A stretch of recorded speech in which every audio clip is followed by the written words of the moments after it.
Welcome back to Houston Real Estate Radio. I'm your host, Shannon Register, and today we are talking about some big changes that are coming in the real estate industry starting in October. It's the CFPB changes that the Consumer Financial Protection Bureau are putting in place starting in October. So we're talking about that today. But before we go back into our Skype interview, I want to remind you, if you've got a real estate question, give us a call, 281-882-8088, and we'll be happy to answer your questions right here on the air every Sunday between 11 and noon. And also, if you go to our sponsor, Register Real Estate Advisors, if you go to their Facebook page, they're a sponsor of the show, and it's my real estate company. On our Facebook page, we're going to be putting updates of the CFPB and what's going on, some links to some pages that you can visit for more information. So you can find those on Facebook for Register Real Estate Advisors. All right, we are going to head back into our Skype interview here with Jobe Danganan. He is a chief legal officer over at Syndeo, and he's worked at major law firms in New York City and Boston and clerked for a federal appellate judge. He graduated from Harvard, Princeton, and UC Berkeley. Jobe joined Syndeo because he's passionate about making mortgages simpler to protect consumers. He's worked for the CFPB, so he's Skyping in today from San Francisco. So if you missed any of last segment, you can find it at HoustonRealEstateRadio.com. We videotape everything and put it online for you. So if you missed last segment, catch it online. And now this segment, we're going to pick up where we left off and continue talking about these big changes that are coming in October. So, Jobe, my next question is, starting October, we've got big changes coming in the industry across the United States. This isn't a Texas thing. This is across the United States. Definitely. Do you think that it's going to slow down our housing market? I don't think so. I think, right now we have disclosures. We have the GFE, we have the early till, we have the final till, we have the HUD-1. They're overlapping, they're confusing. Mm-hmm. And essentially what TRID does, what this know before you owe disclosure does, is just combine these four overlapping, confusing forms that don't make sense to consumers into two simple forms that are just a couple of pages, and that combines a bunch of disclosures into really two simple forms. And the two key things that consumers, realtors, title companies, and especially lenders, since they're going to be responsible for the entire TRID process, is that, one, the disclosures have to be accurate. That's the key point about the new disclosures. When you're going to say an interest rate, when you're going to disclose the fees for title insurance, for appraisal, for services you cannot shop for, they have to be accurate, or else the lender's on the hook. And that's in order to encourage consumers to see a loan estimate and see the closing costs up front and the interest rates up front and how much they have to pay every month, and compare that with different lenders. And another key point about the new disclosures is timing. Timing is critical under the new disclosures. So under TRID, once a lender has a full application, that means name, income, property address, social security, loan estimates, and so forth, the lender is legally required to deliver the loan estimate within 3 business days of application. And at the tail end of the mortgage process, the consumer has to get it in their hands, the closing disclosure, the CD, 3 business days before a mortgage is supposed to close. And that's why there's a lot of fear in the industry that this is going to cause a lot of delays. And 3 business days doesn't really mean 3 business days. So explain that. So 3 business days defined for delivery. Basically any, like a weekday plus a Saturday. Okay. So what that means, though, is if a consumer or a realtor is working with an old school lender who still drops off disclosures in the mail, what that does is it adds another 3 business days, because there's this thing called the mailbox rule, in which if a lender, for example, mails, like does a snail mail with a disclosure, a consumer is presumed to have received it 3 days later. So essentially, if you're a realtor working with an old school lender who still does like snail mail, you're just adding 3 business days to the closing. So that's why it's Syndeo, and we're a more modern mortgage marketplace. We're using technology to ensure that basically once we electronically disclose the the CD, essentially the clock starts running for the 3 days. Well, I know for sellers and even for buyers, the big issue that I know for realtors that we're concerned about, one of the big things that I'm really concerned about is, I've seen things happen at the last minute when the loan is clear to close, we're ready to close, and all of a sudden, they go do the final walkthrough and there's a cracked tile in the kitchen, or somebody threw a rock through the front window the night before closing because the house was empty and some kids went by and threw a rock through. So those little kinds of things happen. It could be big things that happen too. The refrigerator quit working, and so now the seller and buyer, the easiest way for them to fix it is for the seller to just say, I'll give you $2,000 for a new refrigerator, or I'll give you, $300 to replace the front window, or, whatever the case may be. You can't do that anymore. And so now how will those last minute things get resolved? Actually, you still can. There's a lot of misunderstanding and misinformation as to what can cause a delay and what can cost an extra 3 days for redisclosure of the CD or the closing disclosure. So everyone really pay attention to this because this is the law. These are the 3 things that will cause a delay, that will cost an extra 3 days on top of the extra 3 days that the consumer is legally obligated to have before a loan can close. First, if the APR increases. So if the APR decreases, it's okay. There's no extra 3 business days waiting period. But if the APR increases 1/8 of a point for a fixed mortgage or 1/4 of a point for an ARM, then there's an extra 3 days waiting period. So that's the first instance. The second instance is basically if you had a prepayment penalty. For example, if the consumer got a loan estimate that said there's no prepayment penalty, but at the closing table they said, hey, sorry, we're adding a prepayment penalty, then that's a no-no. You're basically adding another 3 business days for a consumer to really sort of assess whether they want to go through with this loan.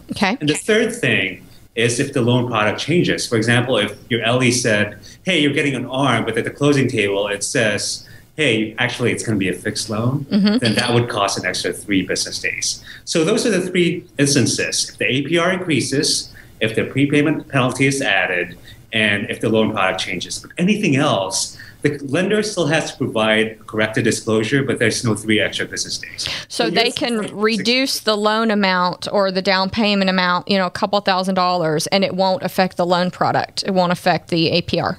If it causes the APR to increase, then there's an extra 3. So as long as it's going down, it's okay. But other scenarios, like the final walkthrough, if the buyer finds that the stove is broken and wants a credit from the seller, then you issue a revised CD, but that doesn't add an extra 3 business days. For a closing. So there's been a lot of misinformation in the public that it's going to cost 3 business days and then another change costs 3 business days and so forth.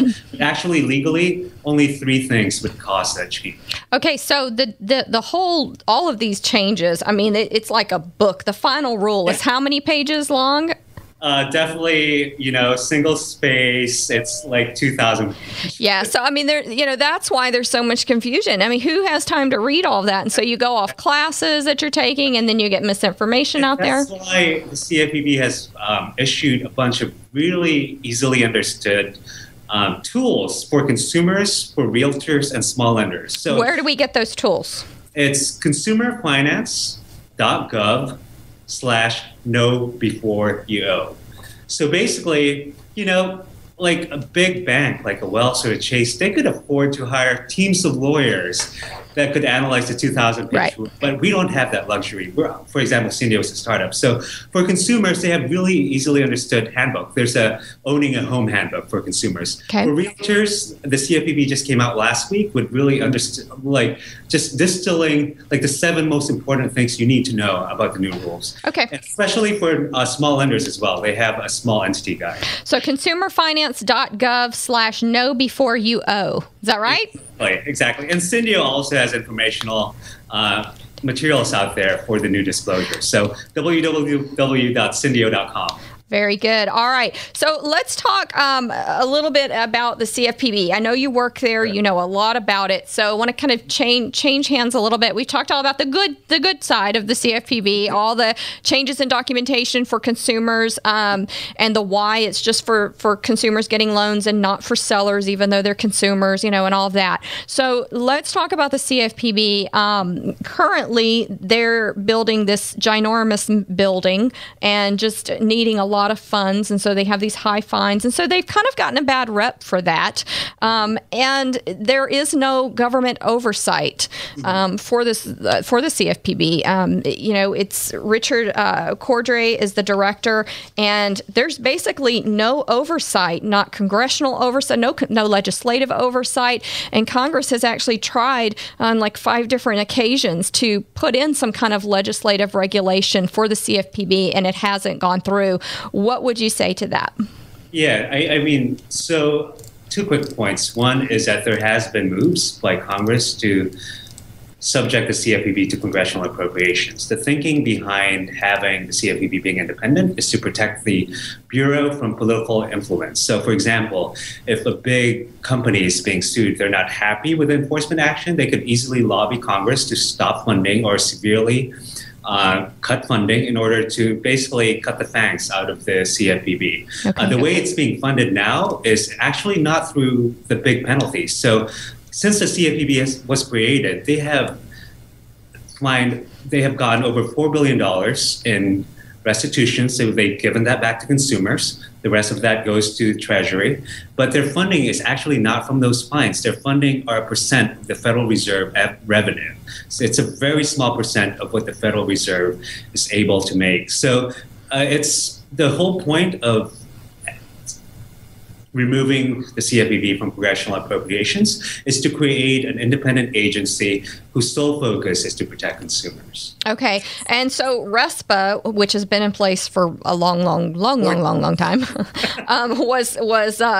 was being overseen by HUD, and the Federal Reserve was overseeing some of the other things. And so basically CFPB now covers all of it as an umbrella. Is that right? That's exactly right, Shannon. So because of the financial crisis, what Congress did was say, hey, let's create an agency solely focused on the consumer process and in the financial transaction. So, and the mortgage piece is the biggest financial decision consumer will ever make. But essentially what Congress did is took out the different consumer protection laws from different agencies. So you're exactly right. It took RESPA from HUD, which is 40 years old. It took TILA from the Federal Reserve, and all these other laws from different federal agencies, the Fair Credit Reporting Act, the Equal Credit Opportunity Act, and just put them all into one agency whose sole focus is to protect consumers.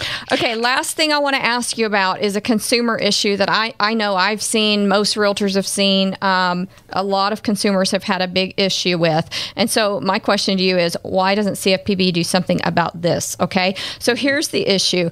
A consumer goes and gets pre-approved for a mortgage. They are pre-approved. As long as they do all these things right that the lender said they have to do to close, they will close.